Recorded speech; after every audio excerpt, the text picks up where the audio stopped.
अस्सलाम वालेकुम वरहमतुल्लाह। मेरा ये वालेकुम कौन जा सलाम रहा है? रहमतुल्लाहि वबरकातुहू। अल्हम्दुलिल्लाहि रब्बिल आलमीन वस्सलातु वस्सलामु अला रसूलिल अमीन। रब्बि इश्रह ली सदरी व यस्सिर ली अमरी वाहलुल उक़दतम मिन लिसानी यफ़क़हू क़ौली। 7 क्लासेस हो चुकी हैं इस बैच की और ये 8वीं क्लास है। और आज जो टॉपिक है वो एक नया टॉपिक हम शुरू करेंगे, share of the child to be born. आप लोगों के जो होमवर्क थे बिजी शेड्यूल होने की वजह से वो चेक नहीं हो पाए, इंशाल्लाह 1-2 दिन में चेक कर दूंगा। तो share of the child to be born से पहले जितने भी अपने सवालात किए हैं, चाहे वो ऑल के केस के रहे हों या रद्द के रहे हों, डॉक्टर आइन ऑफ रद्द, या आपके पास रिटर्न के हों, वो सारे केसेस यहाँ पे एग्जिस्ट कर सकते हैं। तो share of the child to be born के लिए थोड़ा सा डिस्कशन यहाँ पे कर लिया जाए। क्या कंडीशन है कि यहाँ पर ऐसा हो सकता है कि जब कोई शख्स मरता है तो प्रेगनेंसी में उसकी वाइफ हो सकती है या उसकी मदर हो सकती है। तो क्वेश्चन ये पैदा होता है कि प्रॉपर्टी का डिस्ट्रीब्यूशन किसी की डेथ के बाद कैसे किया जाए अगर प्रेगनेंसी में कोई मौजूद है। तो बेस्ट वे तो ये है, स्कॉलर्स का कहना ये है कि हम क्या करें कि जब विलादत हो जाए बच्चे की तो उसके बाद डिस्ट्रीब्यूशन ऑफ इनहेरिटेंस करना चाहिए। बट समटाइम्स ऐसा हो सकता है कि कुछ जो वारिसीन हैं वो ये डिमांड करना शुरू कर दें कि हमें जो है तरके में हिस्सा चाहिए, और अभी 6, 7, 8 महीने बाकी हों नए बेबी के आने में, तो फिर क्या प्रोसीजर होगा उसका। तो इस केस में हमें ये नहीं पता है कि आने वाली जो औलाद है वो बेटा है या आपके पास बेटी होगी या सगा भाई या सगी बहन होगी, क्योंकि बॉय भी आ सकता है, गर्ल भी आ सकती है, लड़का भी हो सकता है और लड़की भी हो सकती है। तो जो क्वेश्चंस हमने सिंगल टाइम्स किए थे, यानी इस केस में हमें 2 बार क्वेश्चन को सॉल्व करना पड़ेगा। तो जब हम क्वेश्चन को 2 बार सॉल्व करेंगे तो एक बार उसको तस्लीम कर लेंगे कि आने वाला जो है लड़का है, और एक बार कंसीडर कर लेंगे कि आने वाली लड़की है। तो हम ये देख चुके हैं कि जब हम लड़का और लड़की को डिफ लेते हैं कैलकुलेशन में, तो उनके जो शेयर्स हैं टोटल डिफरेंट हो जाते हैं। तो इसका मतलब ये हो गया कि जो नंबर ऑफ शेयर्स निकल कर आएंगे लड़के के केस में अलग आएंगे और लड़की के केस में अलग शेयर्स निकल कर आएंगे। तो अगर वो डिफरेंट हो गए तो फिर क्या करना पड़ेगा, तो उसके लिए जो भी उनके शेयर्स आएंगे उनका एक रेशियो निकालेंगे, और रेशियो निकालने के बाद उसको हम क्रॉस मल्टीप्लाई करेंगे। यानी मान लीजिए कि अगर एक कैलकुलेशन में नंबर ऑफ जो शेयर्स हैं वो 32 आ रहे हैं और दूसरे कैलकुलेशन में नंबर ऑफ जो शेयर्स हैं वो 24 आते हैं, तो हमें उनको उनके रेशियो से क्रॉस मल्टीप्लाई करना पड़ेगा। अब यहाँ पे 32 और जो 24 है ये दोनों ही डिवाइड हो सकते हैं 8 से। तो 8 से डिवाइड करने के बाद ये 4/3 उसका रेशियो आ गया, यानी 32/24 का। तो इनके रेशियो से क्रॉस मल्टीप्लाई कर दिया जाएगा, जिससे क्या होगा कि दोनों ही केसेस के शेयर्स को हम इक्वल करना चाहते हैं। यानी 32 वाले शेयर को भी हमने 96 कर लिया और 24 वाले को भी हमने 96 कर लिया। तो जब ये कर लिया जाएगा तो उसके बाद जो वारिसीन एग्जिस्ट करते हैं उनको, जो प्रेजेंट वारिसीन है, चूंकि आने वाला तो बच्चा या बच्ची आएगी बाद में, उनको हम मिनिमम शेयर्स पेड कर देंगे और बाकी को बचा के रख लेंगे जब तक कि बर्थ ऑफ दी बेबी नहीं हो जाती है। तो जब वो बच्चा पैदा हो जाएगा तो उसके अकॉर्डिंग उसको फिर डिस्ट्रीब्यूट कर दिया जाएगा। तो यहाँ पर जो सवाल है वो ये क्वेश्चन है आज का, जो मैंने अभी आपके व्हाट्सएप ग्रुप में डाला है, कि यहाँ पर जो डेथ हो रही है वो डेथ किसकी हो रही है। नसीर की डेथ होती है।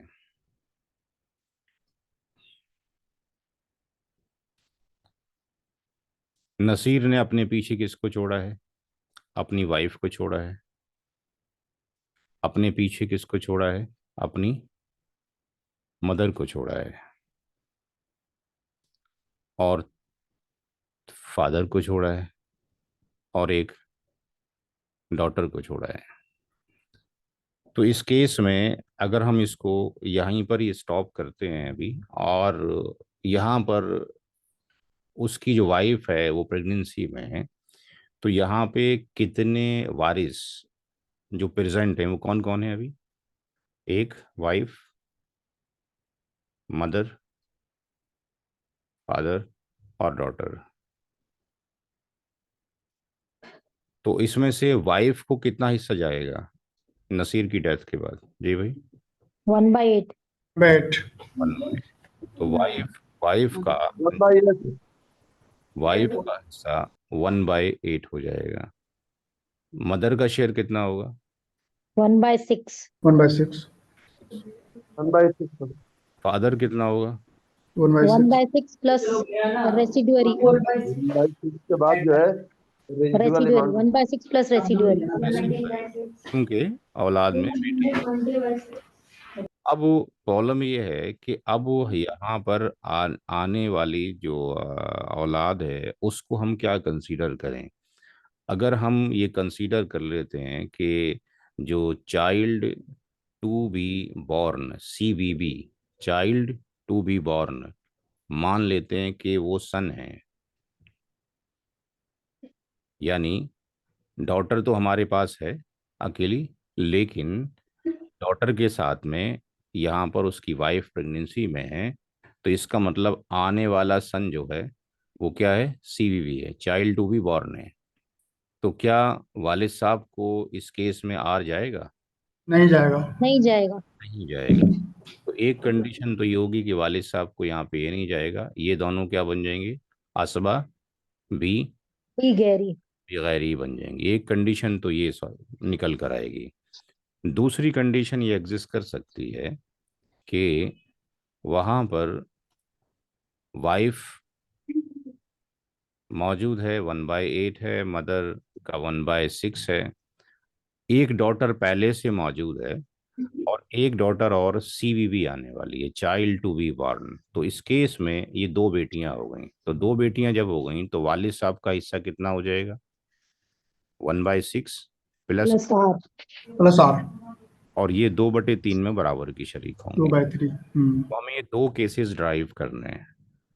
तो मेरी जो आने वाली बुक है उसी की ये PDF है, जो कि शेयर नहीं की जा सकती है according to the publisher.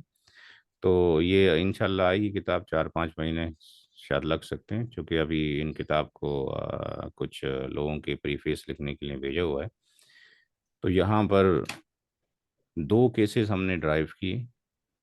Case number 1 हमने ये ले लिया कि सपोज कर लीजिए कि आने वाला जो बच्चा है वो सन है।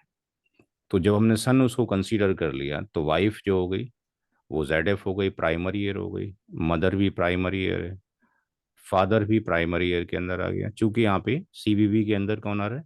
बेटा आ रहा है, तो ये आसबा बिगारी बन जाएगा और इनको आर जाएगा।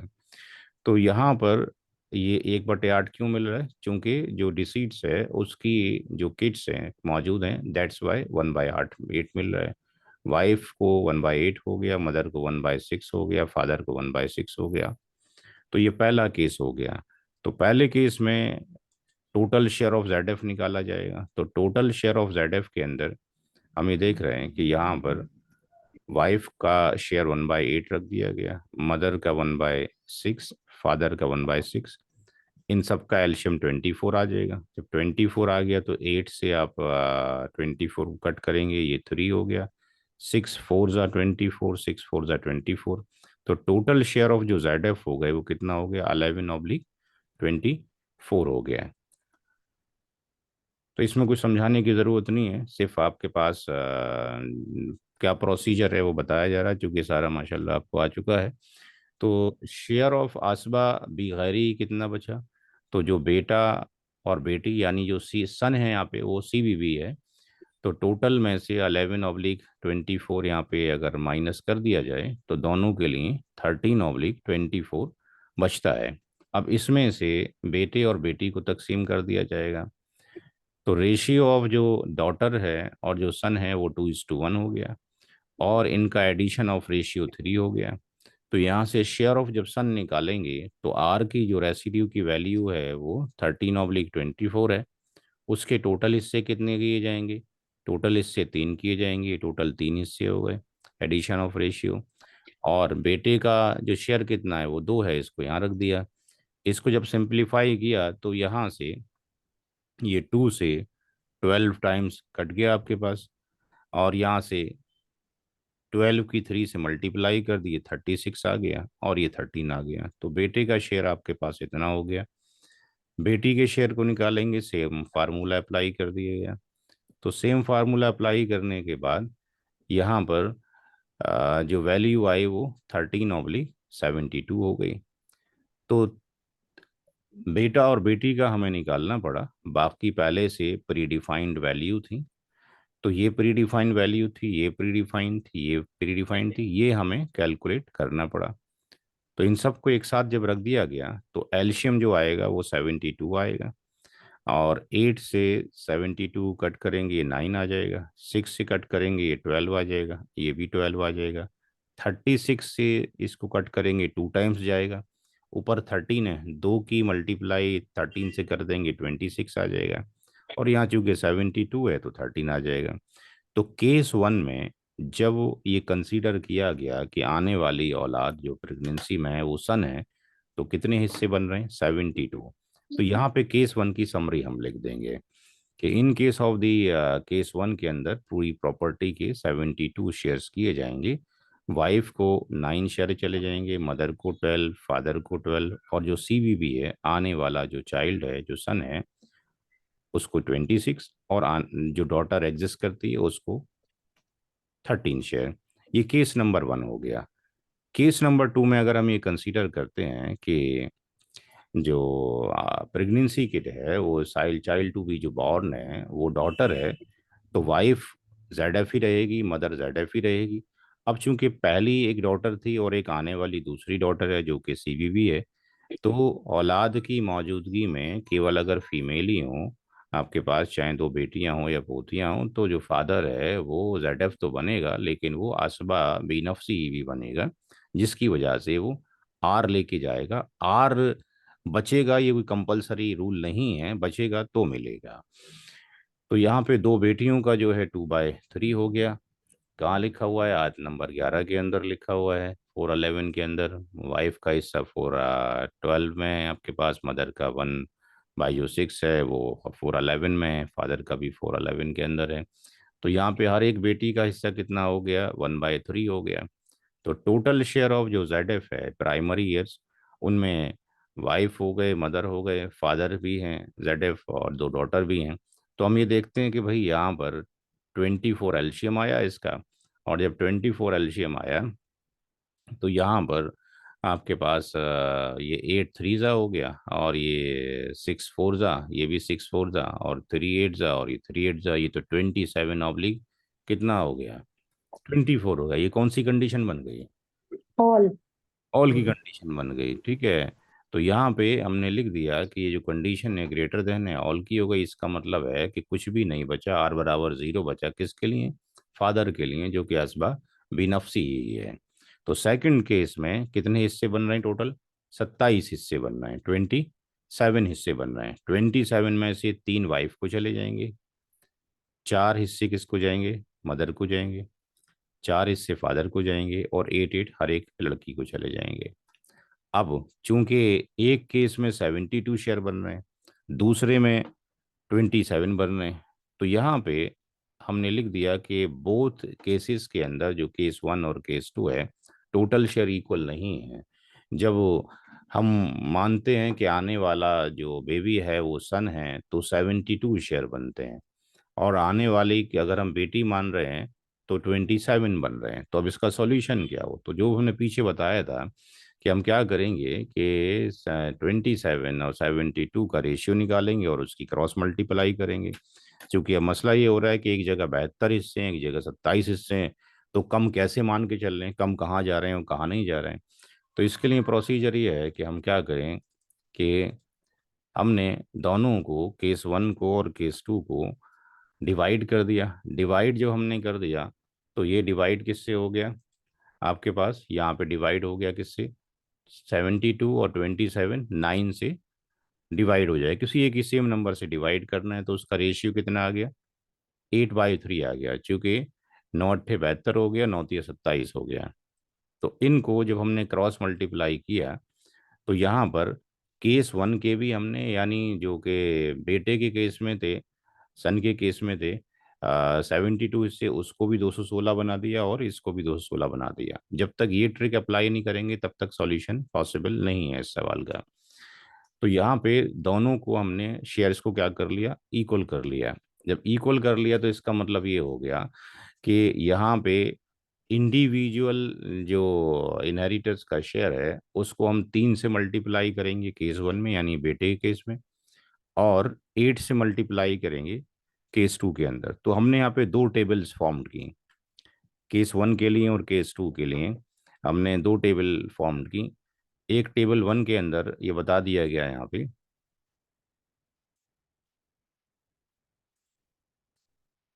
टेबल वन में ये बता दिया गया कि जो इंडिविजुअल शेयर थे जो हमने देखा था अभी केस वन में, केस वन क्या है, जिसमें बेटा पैदा हो रहा है आने वाले टाइम में, तो यहाँ वाइफ को 9 शेयर जा रहे थे, मदर को 12 थे, फादर को 12 थे, सीवीवी को 26 थे, एक डॉटर को 13 थे।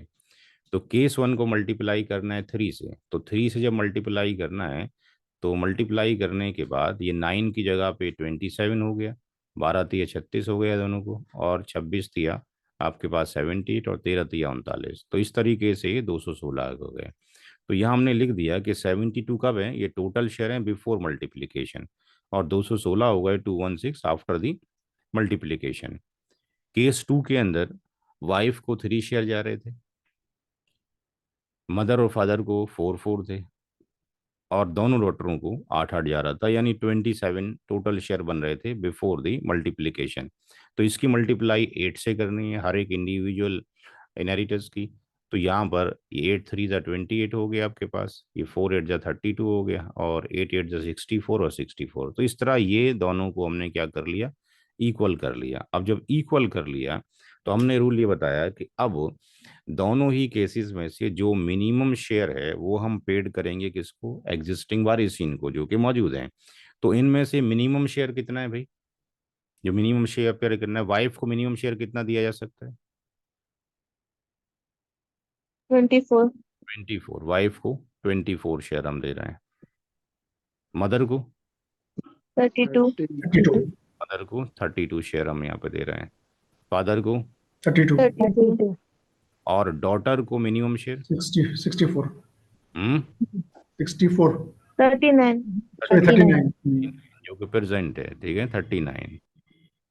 तो डॉटर का शेयर दोनों टेबल को देखेंगे, इसका शेयर हमने यहाँ से लिया आपके पास, और वाइफ का शेयर इधर से ले लिया, और फादर और मदर का, तो ये शेयर हम आपके पास देंगे, बाकी को महफूज कर लेंगे, सेव कर लेंगे। तो टेबल टू जो हमने फॉर्म की, टेबल टू में ये बताया कि भाई इनमें से जो मिनिमम शेयर है वो पे, सर एक्चुअली टेबल वन अभी समझ में नहीं आई, थोड़ा सा प्लीज दोबारा रिपीट।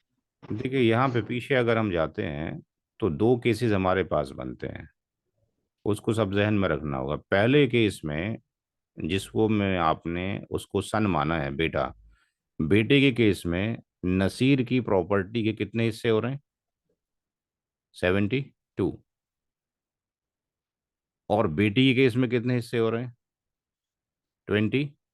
7, तो अब आप इसमें से किस तरीके से लोगों को बांटोगे, या तो तरीका ये था कि पैदा होने के बाद ही बांटते, तो दो केस बनाने की जरूरत ही नहीं पड़ती, दो केस इसलिए बनाने पड़ रहे हैं क्योंकि अभी वक्त है बच्चे के आने में। तो अगर हम किसी को ऐसे ही दे दें तो हो सकता है उसके पास ज़्यादा चला जाए, फिर वापस लेना बड़ा मुश्किल होगा एक।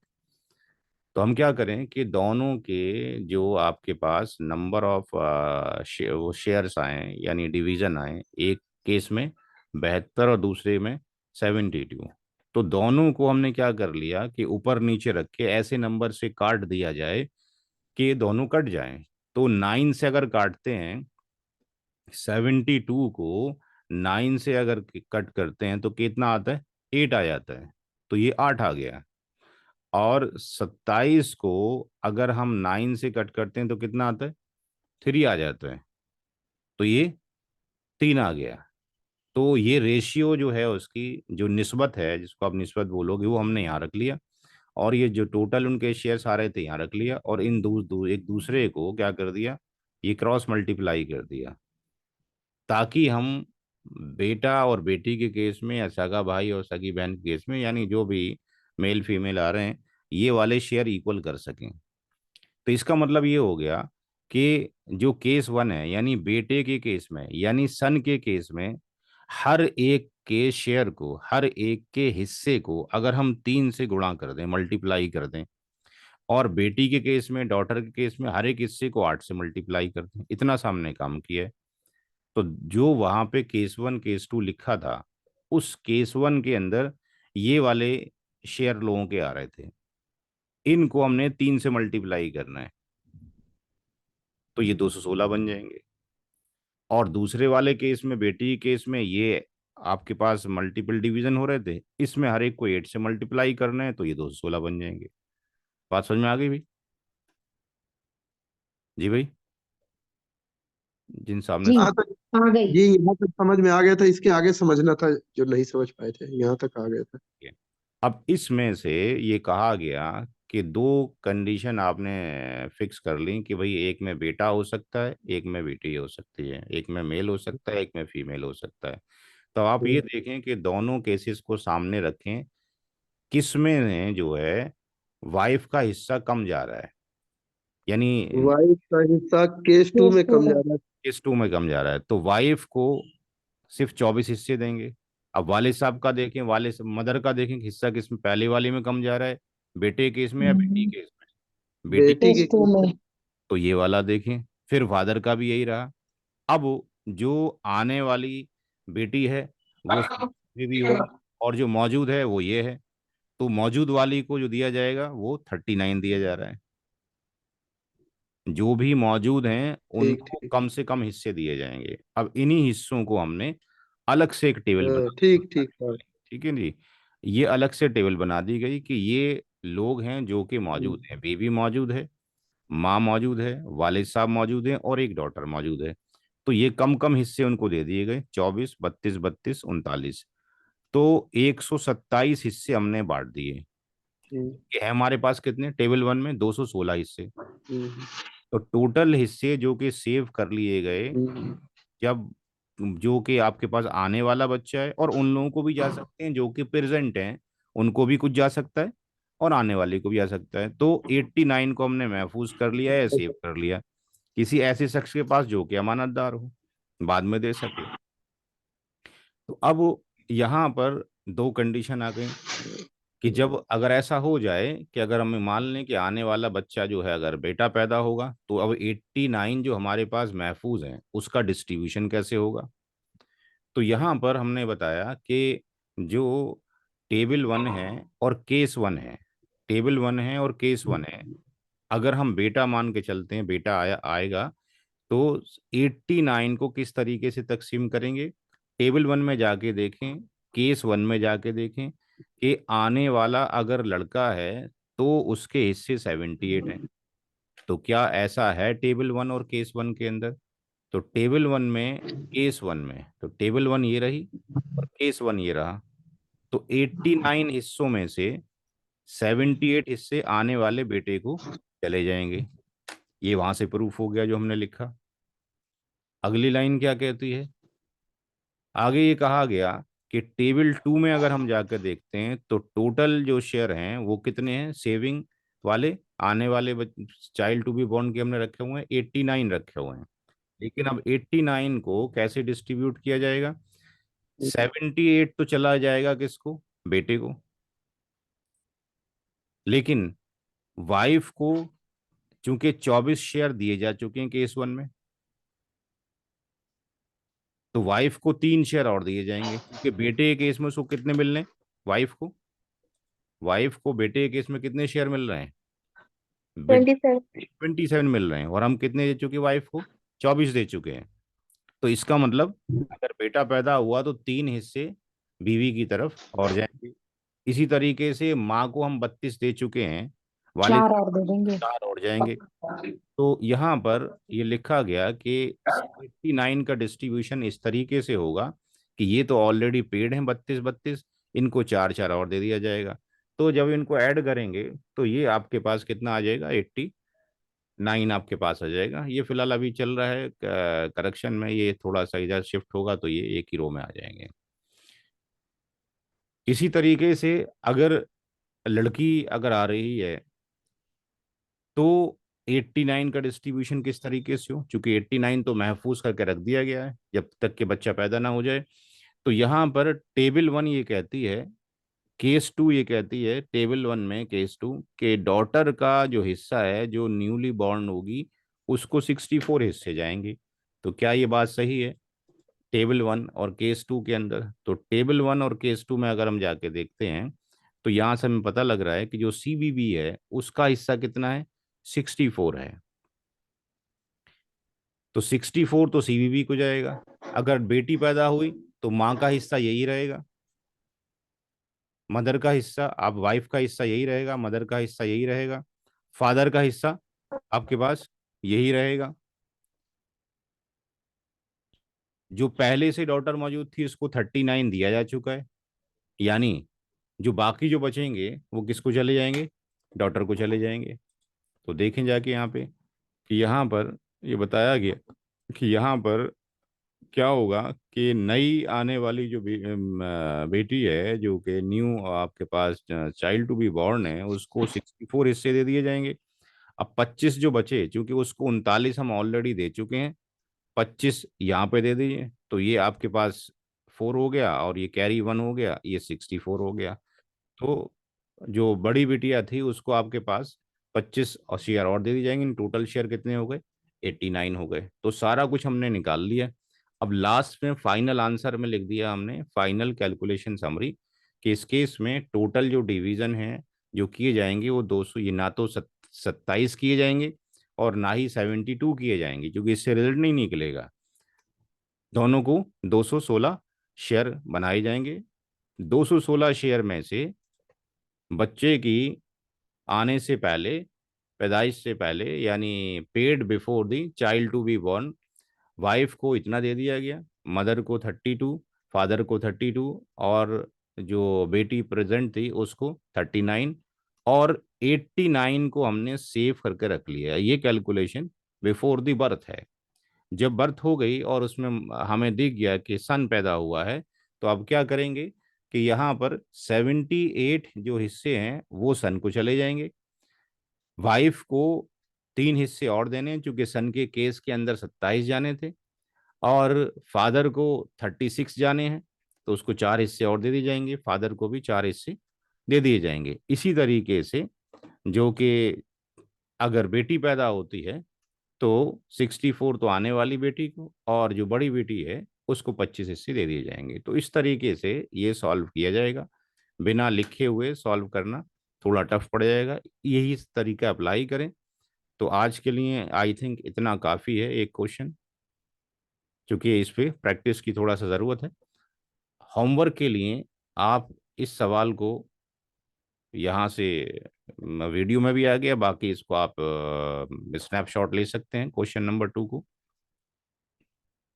क्वेश्चन नंबर 2 आपका होमवर्क है घर से करने के लिए। ये आपका होमवर्क है, इसको आप घर से कीजिए। मैंने भी आपका होमवर्क चेक नहीं किया क्योंकि टाइम मिल नहीं पाया पूरे हफ्ते, तो मैं आपका भी होमवर्क चेक करके जो कि जिन जिन लोगों ने भेजा है वो इंशाल्लाह भेजता हूँ।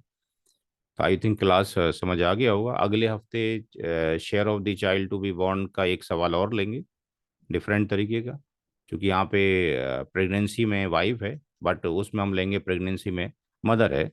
वहाँ पे रियल ब्रदर और रियल सिस्टर आ सकती हैं, कहीं रद्द का केस ही बन सकता है जैसे कि ऑल का केस आज की डेट में बना है।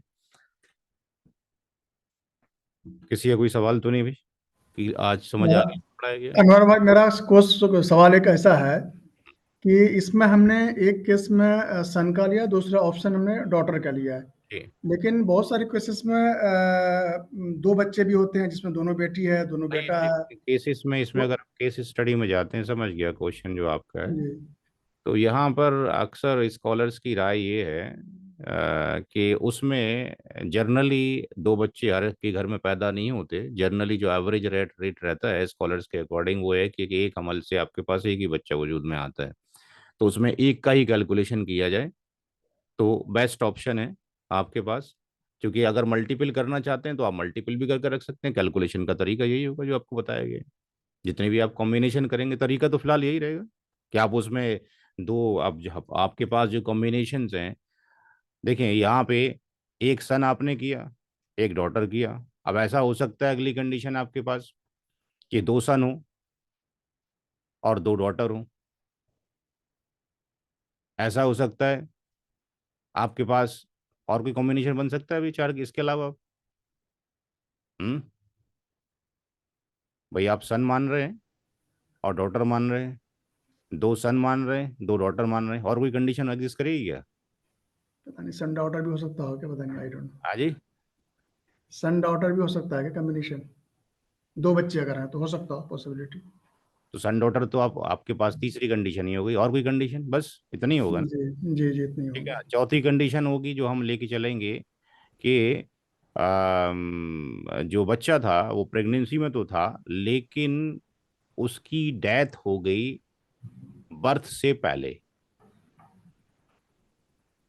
क्योंकि आदिश के अंदर मौजूद है कि जब बच्चा पैदा हो और उसके रोने की आवाज आए तो उसकी जनाजे की नमाज भी होगी और वो वारिस भी बनेगा और उसकी विरासत जो थी वो दूसरों में तकसीम भी होगी। यानी तीन पार्ट एक साथ हो गए। आपके पास कोई शख्स बच्चा दुनिया में आया, उसकी रोने की आवाज सुनी, यानी वो वारिस भी बना। वो उसके बाद उसकी मौत भी हो गई 2 मिनट के बाद, 4 मिनट के बाद, या कुछ वक्त के बाद, 10 मिनट के बाद, तो वो वारिस भी बना। अब उसकी प्रॉपर्टी भी फिर फर्दर बाकी बचे हुए लोगों में डिस्ट्रीब्यूट होगी और उसकी जनाजे की नमाज भी पढ़ी जाएगी। तो यहाँ पे हर एक के साथ में एक कंडीशन और हो सकती है, तो आप मल्टीपल केसेस निकाल लें यहाँ पे।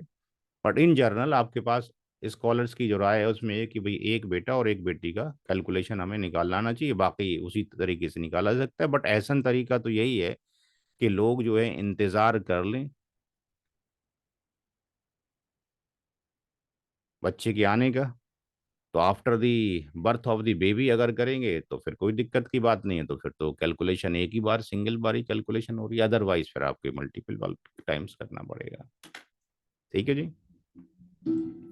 बाकी ट्राई करें मल्टीपल, ये इस तरह से क्वेश्चन है। आप दो दो बेटे ट्राई करें, दो बेटियां ट्राई करें, एसडी ट्राई करें, हैं जी। सन एंड डॉटर होंगे तो क्या होगा, तो इस तरीके से ट्राई करें, कोई दिक्कत नहीं है। हम अगले हफ्ते जब कराएंगे आपको तो उसमें कराएंगे जो तीन कंडीशन आपके पास कराएंगे, जिसमें एक बड़ी कंडीशन होगी जहाँ पर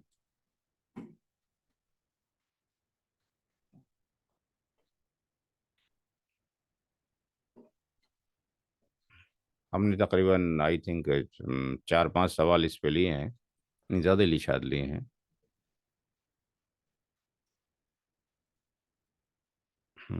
यहाँ पे तीन कंडीशंस ली गई हैं, ये सवाल है।